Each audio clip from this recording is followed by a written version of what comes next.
Hello, minded पे आपका सबका स्वागत है। आज हमारे साथ एक महान पर्सनैलिटी जगसीर सिंह जी प्रेजेंट है, जो हनुमानगढ़ के अंदर इन्होंने 160787 में बर्थ लिया था। जो आज के दिन में इतनी उपलब्धियां हैं कि हम बताएं तो सारी शाम बीत जाए। उसमें से कुछ उपलब्धियां मैं आज बताना चाहूंगा। ये इनको अर्जुन अवार्ड मिला था 2010 के अंदर, महाराणा प्रताप मिला अवार्ड मिला था 2009 में, IBN 7 news channel super ideal award मिला था 2012 में, government of Rajasthan governance state award मिला था 2012 में, first Indian national executive award मिला था 2019 में। ये वो पहले इंडियन पैरा ओलंपिक्स थे जिनको फर्स्ट गोल्ड मेडल मिला था। इन्होंने flag bearer in Indian para Olympics team के लिए किया है 2012 में। वर्ल्ड रैंकिंग फर्स्ट रही है ट्रिपल जंप में 2010 के अंदर, और पैरा नेशनल रिकॉर्ड होल्डर रहे हैं 2010 में लॉन्ग जंप में 6.9 मीटर के लिए। इनके नाम पे एट प्रेजेंट 28 मेडल्स हैं, जिसमें से 2016 में इनका नेशनल एथलीट्स के अंदर गोल्ड मेडल रहा है करके। सर, आपका माइंडेड चैनल पे आपका बहुत बहुत स्वागत है sir. Thank you welcome sir. कैसे हैं सर आप अभी? सर बढ़िया। सर, हम आपकी जर्नी से स्टार्ट करना चाहेंगे सर। आपकी स्पोर्ट्स की जर्नी कैसे स्टार्ट हुई थी और आज आप किस पड़ाव तक पहुंच पाए? क्या क्या आपकी जर्नी रही, कैसे कैसे आपने उतार चढ़ाव देखे सर, उस पर थोड़ा दृष्टिकोण डालिए। सर मैं 8-9 साल का था जिस टाइम मेरे गांव के अंदर खेत पे जा रहा था। मेरे बिजली का करंट लग गया था। उसके अंदर मेरा हाथ जल गया था। एक गैंग्रीन होता उसके वजह के कारण उसको काटना पड़ा। फिर धीरे धीरे अपने आप को संभाला। छोटी एज थी, इतना पता नहीं था कि आगे क्या होगा क्या नहीं होगा। तो स्कूलों के अंदर पीटीआई खिलाते हैं बच्चों को, तो वो खेलना स्टार्ट किया मैंने। फिर धीरे धीरे करके हमारे आरडी सिंह जी है, जो द्रोणा जरा आरडी है, उनकी मिसिज हमारे फतेहगढ़ में पढ़ाती थी। तो उन्होंने मुझे देखा, अभी ये हाई जंप करता है लड़का, एक आदमी है। तो उन्होंने आरडी सिंह को बताया, तो उन्होंने मैसेज किया भी उनसे जाके मिलो आप। तो मैं आरडी सिंह जी सर से मिला जाके। तो उन्होंने बताया कि देवेंद्र जाजड़िया पहले 2 बार ओलंपिक गोल्ड मेडलिस्ट है, थे 2004 में एक बार। तो आप भी बहुत अच्छे एथलीट बन सकते हैं यदि आप अच्छा करो। तो मेरे इंटरेस्ट था स्पोर्ट्स के अंदर बहुत ज्यादा सर। जी जी जी। तो फतेहगढ़ स्कूल में एक वाकया है कि सरकारी स्कूल में मुझे जिला टूर्नामेंट हो रहे थे भादरा, तो भादरा नहीं भेजा जा रहा था। उसमें क्या था, वो बोले कि आपका एक हाथ है तो आप कैसे खेलोगे, आप वहां कैसे जीतोगे। तो 16 लड़कों को सिलेक्शन हुआ, तो मेरा नहीं कर रहे थे। तो फिर मैंने कहा भी 100 मीटर मेरे साथ करवाई जाए, एबल बॉडी के लड़कों की। तो करवाई, तो मैं फर्स्ट आया, तो मुझे भी भेजा गया उन्होंने। तो आप यकीन मानिए कि भादरा जो टूर्नामेंट हुआ हमारा हनुमानगढ़ जिले का, वहां मैं सेकंड पोजीशन आई, मेरे स्टेट में सिलेक्शन हुआ। 16 में से मेरा अकेले का मेडल आया। क्या बात, क्या बात। तो वहां से अपने आप को मोटिवेट किया, मैं कुछ कर सकता हूँ। हाई जंप अच्छा करने लगा, 1.72 किया मैंने बेस्ट। उसके बाद आरडीसी के पास मैं 2005 में आया। जी सर। 2005 में आने के बाद वहां से ट्रेनिंग अपना रात दिन करके शुरू किया। उसके बाद धीरे धीरे डाइट का, अपना ट्रेनिंग का, रेस्ट का, सारी चीजें हुई। 2006 में फर्स्ट पैरा नेशनल हुए बेंगलोर के अंदर। उसके अंदर मैंने लॉन्ग जंप, ट्रिपल जंप और 4 गोल्ड मेडल जीते इंडिया के लिए, राजस्थान के लिए, और बेस्ट एथलीट रहा। तो वहां से मैंने कभी पीछे मुड़ के नहीं देखा। उसके बाद 2006 में आयरलैंड सिलेक्शन हुआ जूनियर वर्ल्ड चैंपियनशिप में। वहां से मेरा हाई जंप इतना अच्छा नहीं था वर्ल्ड लेवल पे जाकर के, क्योंकि दूसरी कंट्रियों के जहां हम खत्म करते हैं वहां वो स्टार्ट करते हैं हाई जंप, इतना अच्छा था उनका। तो वहां से मेरा लॉन्ग जंप में गोल्ड आया। तो वहां मैंने इवेंट चेंज कर लिया अपना, वहां से हाई जंप से हटके लॉन्ग जंप भी करने लगा। उसके बाद 2007 में ताइवान में आईबास सीनियर वर्ल्ड गेम्स में दोनों गोल्ड जीते। उसके अंदर भी मेरा सबसे बेस्ट परफॉर्मेंस रहा। और 8 के अंदर बीजिंग पैरालंपिक्स और हॉलैंड के अंदर ही मेडल था मेरा। फिर 2009 में वर्ल्ड गेम्स में गोल्ड और 2 सिल्वर रहे। तो एक्चुअली जैसे जैसे मेरी मतलब परफॉर्मेंस आई, तो मैंने कभी ट्रेनिंग को मिस नहीं किया, कभी भी रेस्ट नहीं किया। तो 6-6 महीने घर पे बात होती थी। मैं बेंगलोर ज्यादा रहा हूँ 7-8 साल, जी सर। तो वहीं साथ की है मैंने। Okay sir, okay. सर, जो आप बताए सर कि आपके जो मैंने इंटरव्यूज भी देखे कि आप अपने पापा के लिए खाना लेके जा रहे थे और 11,000 वोल्ट की तारें थी जिसमें आपका हाथ गैंग्रीन हो गया था। तो आप जब उस टाइम पे जब हाथ सबसे पहली बार आपको ने देखा कि मेरा अब हाथ नहीं है, तो उस नेगेटिविटी से फाइट करने के लिए आपने क्या क्या किया? आपके फैमिली ने आपके साथ क्या क्या कैसे प्रोत्साहन दिया?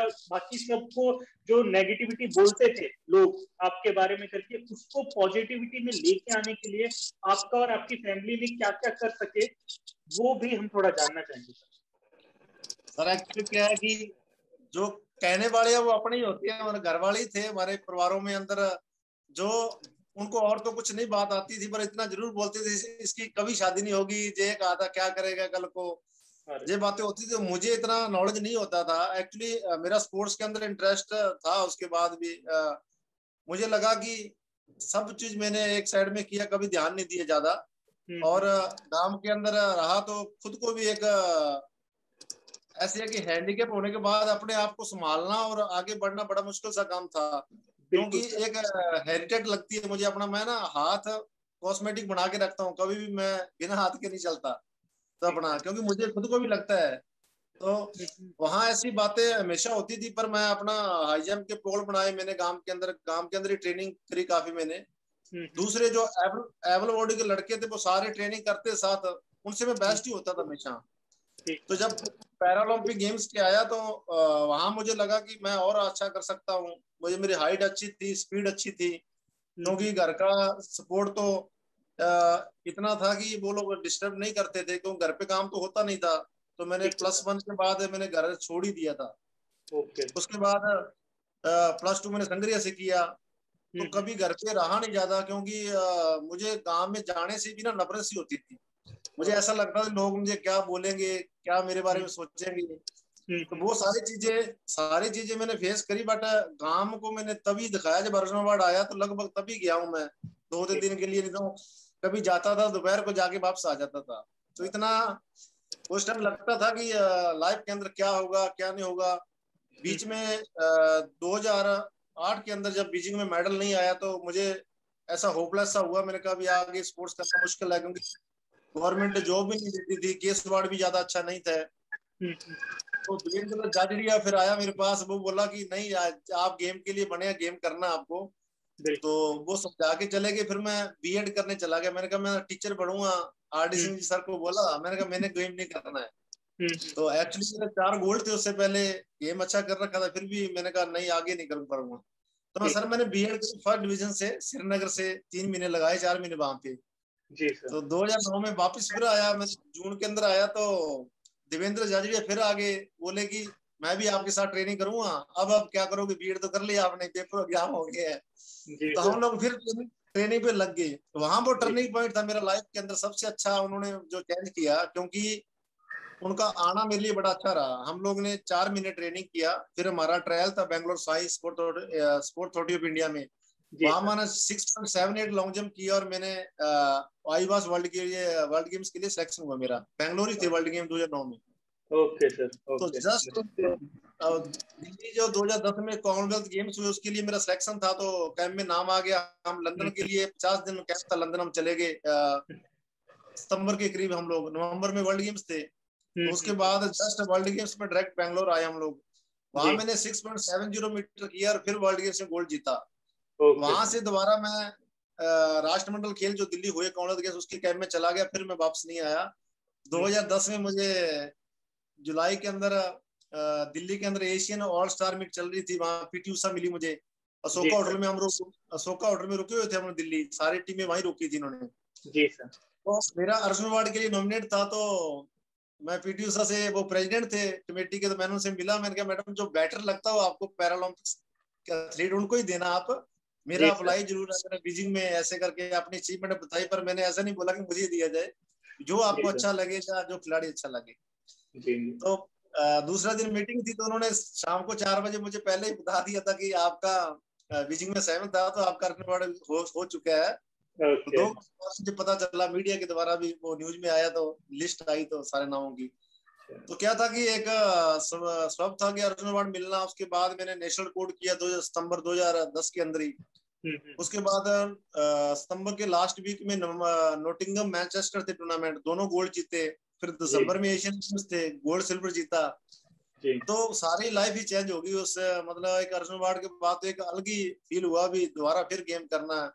फिर लंदन कैप्टन तक, कुवैत, मलेशिया, आगे भी सारे गोल्ड ही आए। क्या क्या बात सर। सर मैं आज कुछ किस्से वो जानना चाहूंगा सर, जो मतलब जो आप होने के बाद जब आप गांव जाते थे और किसी ने टोंट मारी और वो सब मारी, जो चुभी और जो जिंदगी भर इंसान कभी कभार नहीं भूलता, और रात को सोते समय भी वो किस्से दिल में या दिमाग में आ जाते हैं करके। क्योंकि स्टार्टिंग के अंदर जब आप ट्रेनिंग स्टार्ट करते हो या फिर हमें श्योरिटी नहीं होती कुछ चीज की, तो वो किस्से दिमाग में रात को सोते समय आते हैं। तो वो कौन से 2-3 कुछ किस्से थे जो कि हमेशा आपको चुभते रहे, वो थोड़ा अगर आप बता सकें, आपकी पर्सनल बात है, आप अगर बता सकें तो प्लीज आप बताइए सर। सर एक्चुअली क्या था, जो लोग बोलते थे ना सर, उनको वैसे तो अब हम इस स्टेज पे हैं, हमारी इमेज है कि हमने माफ ही कर दिया, क्योंकि वहां हम दोबारा वापस नहीं जाना चाहते, क्योंकि हमारी इमेज खराब होती है बैठने से भी। हम यही सोचते हैं। और उनके बच्चे हैं, वो अपने बच्चों को लेके आते हैं मेरे पास, अभी किस गेम में डालें, क्या करें। बस इतनी मुझे खुशी होती है कि जो लोग बोलने वाले थे कम से कम वो मेरे पास आने लगे हैं और मेरे से एडवाइस लेते हैं। गांव के जो 5-7 ऐसे लोग थे जिनको बिल्कुल अच्छा नहीं लगते थे ये क्या करेंगे, ऐसे इंसान चाहे कितना ही बड़ा हो जाए, नेगेटिविटी कुछ लोगों की रहती है, एंटी रहती है सर। कैसा भी हम लोग कितने अच्छा कर लें, फिर भी कुछ लोगों को लगता ही है भी ये ऐसा नहीं होना चाहिए था, ऐसा कैसे हो गया, इन्होंने कैसे किया। बिल्कुल, वो आज भी बोलते होंगे इंस्पेक्टर की जगह तो कुछ तुम और कुछ लग सकते थे, बट इंस्पेक्टर ही क्यों लगे करते। वो आज भी क्या पता ये बोलते हो, जो नेगेटिव है वो नेगेटिव ही रहेंगे। मैं तो सर पटवारी का भरा था, मेरा पटवारी का हो गया था। वैसे मैंने ज्वाइन तो नहीं किया, पर मैं ओएनजीसी में चला गया था, दिल्ली ओएनजीसी में रहा 4 साल। तो एक्चुअली क्या है कि पहले तो जगसीर कुछ भी नहीं था, आज उनके सामने काफी चीजें हैं। बच्चों का करियर के बारे में वो सोचते हैं भी जहां से निकला है तो चलो हमारे बच्चे भी निकल जाए। बट क्या है कि जो नेगेटिविटी है सर गाँवों की है, जब कुछ है उनके अंदर से हम खत्म नहीं कर सकते वो, क्योंकि वो कमियां, हम लोग अच्छाइयां देखते हैं, वो कमियां देखते हैं दूसरों में। सबसे बड़ी बात ये कमजोरी की, तो हम लोग, आपसे मैं बात कर रहा हूँ तो आपसे मुझे जो सीखने का मौका मिलेगा वो मैं सीखूंगा सर। पर मुझे आपकी कमी लगी तो वो मैं इग्नोर ही कर देता, मुझे पता ही नहीं चलता भी क्या है। मैंने जो आपने जो बातें बोलोगे, जो अच्छा कुछ बोलोगे, तो वो मैं सीखूंगा आपसे एक। सर मगर यही तो बात है ना सर, आप सारों में से पॉजिटिविटी लेते हो और नेगेटिविटी छोड़ देते हो। इसलिए आज जगसीर सिंह जी हैं, और वो लोग वही हैं गांव में जहां वो थे पहले, क्योंकि वो हर एक की नेगेटिविटी ले रहे हैं सर। सर आपको ट्रेनिंग में स्टार्टिंग में कोई दिक्कतें आई हो, बाद में भी सर आप जब नेशनल और इंटरनेशनल खेल रहे थे करके, तो सर उसमें कोई पैरा ओलंपिक्स की ट्रेनिंग के अंदर आपको दिक्कतें आई और उन दिक्कतों को आपने ओवरकम कैसे किया? सिर्फ आरडी सिंह जी की ही ट्रेनिंग थी या बाद में भी कोई कोच रहे सर आपके? सर ट्रेनिंग में जब मैं 2005 में कॉलेज में आया तो सबसे बड़ी बात थी फाइनेंशियल, इतनी पैसे नहीं थे मेरे पास, जूतों के पैसे भी नहीं होते थे। जी सर। जो फ्लीट खरीदते हम लोग वो भी उसके पैसे नहीं होते थे। उसके आरडी सिंह सर ने दिलवाए उस टाइम। ना कोई ऐसा किट का, ना कोई ब्रांड का पता होता था, ना किट का पता होता था। जो शर्ट होती थी उसमें दौड़ लगाते थे। और 20 किलोमीटर मेरी ट्रेनिंग डेली की होती थी, सुबह सुबह लगानी होती थी। और ट्रैक के 25-25 चक्कर में लगाता था। इतना हार्ड वर्क किया कि मुझे उस परमात्मा ने शायद कुछ ऐसा शक्ति दे रखी थी कि तेरे को करना ही है, डू एंड डाई वाला काम था। और जब फाइनेंशियल दिक्कतें थोड़ा खत्म हुई, किसी ने स्पॉन्सर किया, थोड़ा बहुत पैसा आया, डाइट का भी था, तो मेरा एक था कि हार्ड वर्क मैं बहुत करता था सर। हार्ड वर्क के दम पर ही आज आगे बढ़ा हूँ। और रात दिन जो 3-3 घंटे मेहनत की है मैंने, उसके बाद सोचिए कि इंटरनेशनल कंट्री मेडल आए हैं। और पीछे से अभी 2016 में इंजरी हो गई थी मेरे, और मैंने छोड़ के फिर स्टार्ट किया अभी 2020 के अंदर लॉकडाउन में। जी सर। तो लॉकडाउन में सर स्टार्ट किया मैंने। उसके बाद 6 महीने ट्रेनिंग करके टूनिशिया, नॉर्थ अफ्रीका अभी मार्च में खेल के आया, वहां मेरा सिल्वर मेडल आया और एशियन गेम्स के लिए क्वालिफाई किया मैंने। क्या बात। अब नेक्स्ट ईयर जो हांगजाऊ चाइना एशियन गेम्स है उसके लिए मेरा क्वालिफाई है। अब मेरे on duty income tax department से ऑन ड्यूटी छुट्टी पे हूँ, सैलरी आती रहेगी, कोई प्रॉब्लम नहीं है। अब एक्चुअली 1.25 साल ट्रेनिंग करनी है और आपको फिर मेडल ला के दूंगा पक्का, ये मेरा प्रॉमिस है। सर हमारा नहीं सर, इंडिया का मेडल है। Good luck sir, good luck. India के लिए तो है ही है सर, आप लोग भी इतना स्पोर्ट प्यार करते हैं ना, उसके लिए बहुत मोटिवेशन मिलता है खिलाड़ी को सर। कोई मान सम्मान थोड़ा कर देता है ना, उसको ऐसा लगता है कि मैंने अच्छा किया इसलिए मेरा मान सम्मान होता है। नहीं सर, सर आप इतना कर रहे हैं बढ़ता सर, कर रहे हैं सर। जो आपकी सर फर्स्ट सक्सेस थी और फर्स्ट मेडल था, उसका आपके ऊपर और बाकी सारी फैमिली के ऊपर क्या इम्पैक्ट रहा? और जो पहली नाइट थी इंटरनेशनल गेम से पहले, उस दिन आपकी क्या सोच थी, कैसे आपने उसको देखा करके? सर पहली बात तो हम लोग कभी गांव से बाहर निकले नहीं, और हवाई जहाज में बैठना और डर सा लग रहा था एक तरह से। जी जी पहले सर। आपको पता है गाँव के तो हम लोग नरमे में छुप जाते थे, जब आते थे तो इतना डर लगता था। अरे तो आयरलैंड में गया सर, वहाँ मेरा इवेंट था 16 जुलाई को। 16 जुलाई को मेरा जन्मदिन होता है, बर्थडे क्या होता है बात। वैसे। जी सर। और 15 को मेरा हाई जंप था, हाई जंप में मेडल नहीं आया, तो सारी रात नींद नहीं आई, सारी रात। अब आयरलैंड थे हम लोग तो एसी में पसीना आ रहा है। रात को मैंने टब चलाया, पानी भरा, उसके अंदर बैठा, 2 बजे नहाया। और जी दोस्त सर। था मेरा बेंगलोर से, जो सिल्वर मेडलिस्ट है पैरालंपिक लंदन 2012 के मेरे साथ। तो जी सर। उन्होंने बोला कि व्हाट आर डूइंग, क्या कर रहे हैं आप इतनी रात को, और क्या क्या टेंशन है आपकी, इवेंट की टेंशन ले रहे, क्यों ले रहे हो? तो जी मैंने कुछ नहीं है, वैसे नींद नहीं आ रहा मुझे। तो मैं कॉफी कॉफी बनाया सर, पिया, थोड़ा बहुत अपने आप को रिलैक्स किया। तो सुबह मैं ब्रेकफास्ट कर रहा हूँ तो भी मुझे फीका लग रहा है, ऐसा लग रहा है कि इवेंट पे सारा टेंशन भी, मेडल आना चाहिए, क्यों नहीं आया मेरा। तो 11 बजे मेरा लॉन्ग जंप था सर, 11 बजे जी। मेरा गोल्ड आया। उसके बाद मतलब सारी टेंशन दूर होगी। और शाम को मेरी 400 मीटर थी, उसमें मेरा 53.28 लगा के फिर ब्रॉन्ज मेडल आया मेरा। 2 मेडल आए 16 जुलाई को। 16 जुलाई को जन्मदिन होता है, फर्स्ट टूर इंटरनेशनल था मेरा। और बढ़िया। वहां के वॉलंटियर थे लड़के लड़के, उनको पता चला कि जन्मदिन है, तो उन्होंने सेलिब्रेट किया गोल्ड के साथ मेरा। पूरा मेरे जी। फोटो में है हमारे पास, कोई भेजू आपके सर। तो पक्का मेरा सर। और उसी उसी से मोटिवेशन है कि आज 16-17 टूर है इंटरनेशनल, और वहां से अच्छी स्टार्टिंग हुई। जैसे जी सर। नीरज चोपड़ा ने जूनियर वर्ल्ड रिकॉर्ड किया, तो हमने वर्ल्ड रिकॉर्ड तो नहीं कर पाए, पर गोल्ड मेडल फर्स्ट में देश के लिए राष्ट्रगान जरूर बजाया, नेशनल एंथम हमारे को ऊंचा किया, जो जी हमारे सर। लिए बहुत बड़ी बात थी, और फैमिली के लिए भी एक तरह से बड़ी बात नहीं थी। नहीं सर, नहीं, पूरे हनुमानगढ़ और पूरा राजस्थान आपका प्राउड करता है सर। जी सर। जी।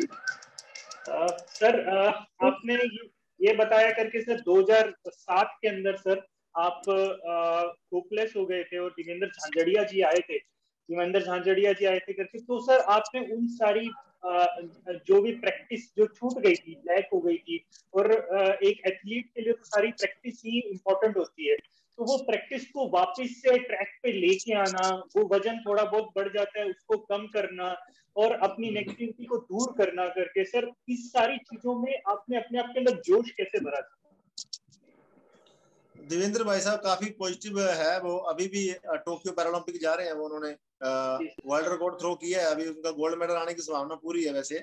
जी सर। और सर क्या था कि 2008 की बात है, बीजिंग पैरालंपिक गेम्स हुए थे, 7th प्लेस थी मेरी। उसमें जी मेरे सर। इंजरी हो गई थी, एक थाई के अंदर ना मसल खिंच गया था, वो उसमें दर्द रहता था। तो ओके सर। वहां भी आरडी सर ने पैरासीटामोल, खा तो सकते नहीं थे, डॉप का डर था, तो उसकी पानी में करके उसको उसकी मालिश करते थे सर ऊपर ऊपर उसकी, तो थोड़ा ओके। कम हो जाता था उससे।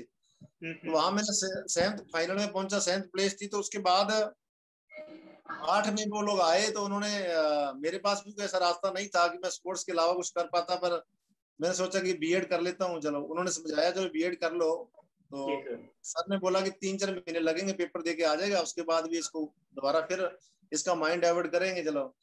जी तो सर। वहाँ वहाँ मेरा सारा ध्यान स्पोर्ट्स से हट गया था। वहाँ लड़के एजुकेशन वाले मिले, उन्होंने कोचिंग का पूछा मैंने, कैसे कोचिंग होती है, आप कितना घंटे पढ़ते हो, वो सारी चीजें। जी सर। वहां से करके आया, तो इधर देवेंद्र भाई साहब आगे बोले कि वर्ल्ड गेम्स की तैयारी करनी है, जी और सर। कुछ नहीं है यार, क्या बीएड कर लिया आपने, आपको आर टेट के या उसके पेपर दिलवा देंगे, क्या दिक्कत है, पास करवा देंगे, आप तो तैयारी तो कर ले। तो जी मैंने भी सर। सोचा क्यों ना, भी घर से जाना है, घर तो जाना का मन ही नहीं करता था कभी। तो मैंने कहा वहां से रोज हमारी बातचीत होती थी, फिर ट्रेनिंग में 10-12 लड़के होते थे। जो जी सर। इंजरी थी ना सर, जो दर्द था मेरे, वो सैंड रनिंग अपने इधर होती है, गुरुसर के पास टिब्बे वगैरह है, जी सर। रेते पे करने से वो दर्द चला गया मेरा, सैंड से करने से, क्योंकि ज्यादा नीचे हार्ड जगह तो थी नहीं, वो पूरी जी सॉफ्ट थी, सर। तो रेते से ज्यादा फर्क पड़ा, तो इंजरी बिल्कुल सही हो गई थी। हम्म। फिर वहां से कैंप का लेटर आ गया, कॉमनवेल्थ गेम्स का, जैसे वर्ल्ड गेम्स आ गए, 50 दिन लंदन के लिए चले गए ट्रेनिंग के लिए, हम लोग उधर चले गए जी। थे। तो इंजरी क्या थी कि सर 2007 के बाद कोच चेंज कर दिया। डेविड सतपाल कोच थे दिल्ली के, जी सर। आरडीसी को हटा दिया था। जी तो मलेशिया कैंप लगा 3 महीना बीजिंग से पहले, जो फॉरेन कैंप देते हैं ओलंपिक से पहले, तो 3 महीने बीजिंग के पहले हम मलेशिया थे, तो वहाँ कोच अलग था। अब बेंगलोर रहा मैं, वहाँ डेविड प्रेमनाथ कोच अलग था। अब हर कोच ने अपना अपना वर्कआउट कराया, क्योंकि वर्कआउट एक कोच का छोड़ के दूसरी टेक्निक के कारण इंजरी आने का पूरा चांस रहता है। एक ही कोच कराए तो बहुत बेटर करता है। बिल्कुल। तो वहाँ बीजिंग में गया तो वहाँ आरडी सर आ गए। हम्म। तो तीन कोच हो गए, जिनके पहले कोसा ने कराया, फिर सतपाल कोच ने, फिर डेविड प्रेमनाथ, फिर आरडी सर आ गए बीजिंग के टाइम।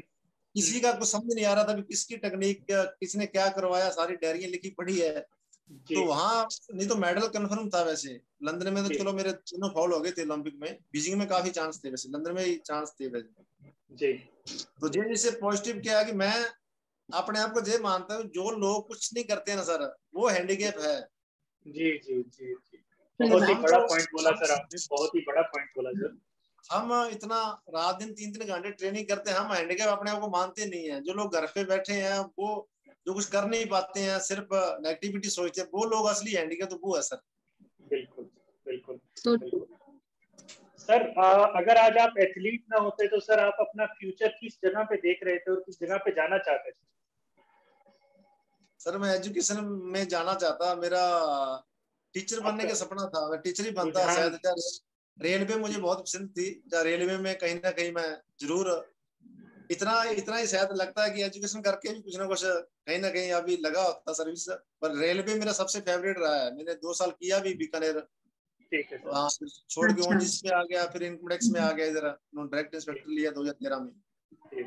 तो सर अब अपने बच्चों को भी आगे एथलीट की ट्रेनिंग आप खुद दे रहे हैं या तो सर वो इंटरेस्टेड है आपको देख के और आपको आइडियल समझते हैं? नहीं सर, एक्चुअली बच्चों को, मेरी बेटी है 7 साल की, तो उसको मैं शूटिंग करवाने का सोचा था। तो गगन नारंग सर है, हमारे ओलंपिक मेडलिस्ट है गगन नारंग, जी तो उनसे बातचीत तो होती है व्हाट्सएप पे। तो उन्होंने मुझे गाइड किया है कि बच्ची को 11 12 साल आप सारे ऑल गेम्स खिलाओ, आप जिम्नास्टिक जी है, वॉलीबॉल है, कोई भी गेम खेलती है उसको ज्यादा प्रेशराइज नहीं करना है। 11 साल के बाद लखनऊ उनका अकेडमी है गन एंड ग्लोरी करके, तो वहाँ विजिट करिए, क्योंकि वो तो ओलंपिक मेडलिस्ट है, तो उनका वहाँ एडमिशन का, उनका ट्रायल का काफी सख्त रहता है वैसे सारी चीजें। तो कह रहे कि आपकी बेटी को तो हम रख लेंगे, अब अर्जुन अवार्डी और देश के लिए इतना किया है, हम भी खिलाड़ी हैं। जी तो मेरा, उनको गेम कराएंगे पर एथलेटिक्स गेम नहीं कराएंगे, ये बहुत ज्यादा हार्ड है।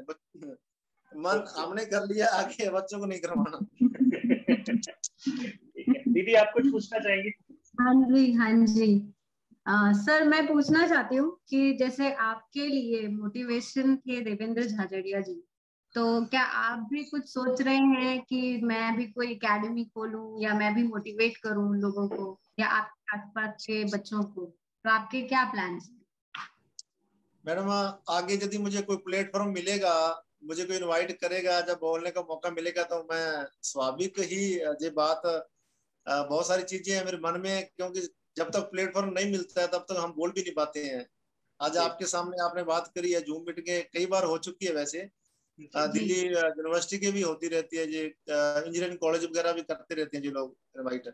तो जब कोई क्वेश्चन आता है, जब बोलता है, जब मोटिवेशन के लिए बच्चों को, हमने जो लाइफ जर्नी जी है, आजकल का बच्चा यदि वैसा हार्ड मेहनत कर ले तो ऐसा कोई भी टारगेट नहीं है जो पा नहीं सकते हम लोग। डेडिकेशन सबसे ज्यादा स्टूडेंट और एथलीट में होना चाहिए, ना कि मादर फादर कितने कुछ कर ले, यदि एथलीट नहीं चाहेगा, स्टूडेंट नहीं चाहेगा, तो कुछ नहीं हो सकता। उसके अंदर सही बात। इतना डेडिकेशन होना चाहिए। जैसे मैं हूं तो मुझे अपना टाइमिंग का, सुबह उठने का, ग्राउंड जाने का, ये भी डिसिप्लिन में आता है। हम लोग इसको सारा डिसिप्लिन ही मानते हैं। यदि कोई 2 मिनट 5 मिनट लेट हो रहा है तो वहां डिसिप्लिन माना जाता है। पटियाला के अंदर मैंने देखा कि पटियाला सबसे इंडिया का एनएस स्पोर्ट्स है, कैंप लगते हैं वहाँ। मैं ध्यानचंद हॉस्टल में रहा, तो उस टाइम कृष्णा पूनिया एमएलए, अभी तो वो भी कैंप में थे, काफी अच्छे अच्छे एथलीट थे। जी तो मैडम वहाँ वहाँ क्या था कि जो 5 मिनट या 2 मिनट भी लेट होता तो उनकी लाइन अलग लगती थी, उनको स्टेडियम के अंदर एंट्री नहीं करने दी जाती थी, उनको वापस अपने रूम में भेज दिया जाता था। तो बिल्कुल। इसलिए क्या है कि डिसिप्लिन सबसे, स्पोर्ट्स का पहला नजरिया डिसिप्लिन ही है, उसके बिना कुछ भी नहीं है जी सबसे बड़ा।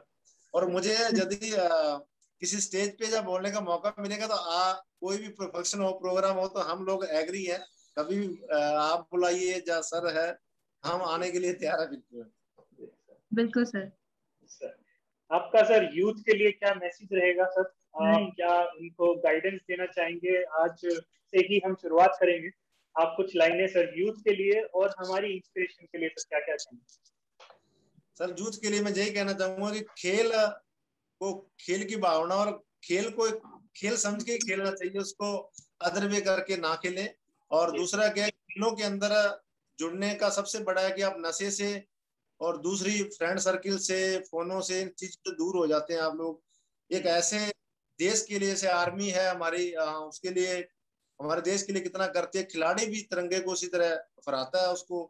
आज हमारे खिलाड़ी ओलंपिक में मेडल जीते हैं, उन सबको बधाई। और उनको देख के बहुत सारे एथलीट अब ट्रेनिंग दोबारा शुरू करेंगे, बहुत सारे छोटी भी होगी, दोबारा मोटिवेशन होते हैं। तो एज का इसमें कोई फैक्टर नहीं है, सिर्फ साइकोलॉजिकल है। हम यदि सोच लेते हैं, यदि मैं सोच लूं मेरी 34 साल एज है तो ज्यादा भी है, और सोच लूं कि मैं इतना एज का कोई मैटर नहीं है, मैं ट्रेनिंग करूंगा, अपना बेस्ट करूंगा, तो 40-40 साल के भी मेडल जीत रहे हैं। सबसे बड़ी यूथ को चाहिए कि जो इंस्टाग्राम है, फेसबुक है, ये सारे ऐप ठीक है, बस उसको उतना ही यूज करें जितना उसको जरूरत है। उसको उसके आदि ना बने, उसके या उसके गुलाम ना बने, अपना वर्क पे मेन ध्यान दें। फोन सारा दिन बंद रहता तो उससे कोई ऐसा अवार्ड नहीं छिन जाता यदि नहीं चलाते थे हम लोग। और क्योंकि हमारे कोच, अब मैं सर 1 जनवरी से बेंगलोर हूँ, 10 महीना जाने घर आने नहीं है, 10 महीने पूरा अक्टूबर में एशियन गेम्स है नेक्स्ट ईयर, 1 जनवरी को बेंगलोर अटेंड करूंगा कैंप अपना ज्वाइन। तो 10 महीना पूरा कहीं घर पे सिर्फ बात हुआ करे, कहीं आना जाना है नहीं, सिर्फ ट्रेनिंग पे पूरा बेस होगा, मेडल का टारगेट होगा बस, और कुछ नहीं। तो घर तो वही रहेगा हमारा। 2-4 साल 5 साल ऐसे होते हैं स्टूडेंट लाइफ के, जो कुछ कर सकते हैं हम लोग, आगे बढ़ सकते हैं, जहाँ को कैरियर की तरफ बढ़ सकते हैं। तो बाद में एक रिपीट जिंदगी है, एजुकेशन में चले जाइए या कहीं चले जाइए, घर वाले भी वैसे ही बात करते हैं कि बहुत साल हो गए, अब रहने दो, तुम प्राइवेट को जॉब कर लो, जा खेत वाला काम कर लो, जा आपकी शादी कर देते हैं, कुछ ना कुछ ऐसे आगे लाइफ के अंदर यही चीजें हैं, बनने का टाइम 5-7 साल यही होते हैं। बिल्कुल बिल्कुल sir, thank you sir, thank you so much. और आपकी आगे के फ्यूचर के लिए बहुत बहुत विशेष हमारी तरफ से, और हम आशा करेंगे कि आप हमारे प्लेटफॉर्म पे बार बार आते रहें और लोगों को इंस्पायर करते रहें sir. Thank you so much sir.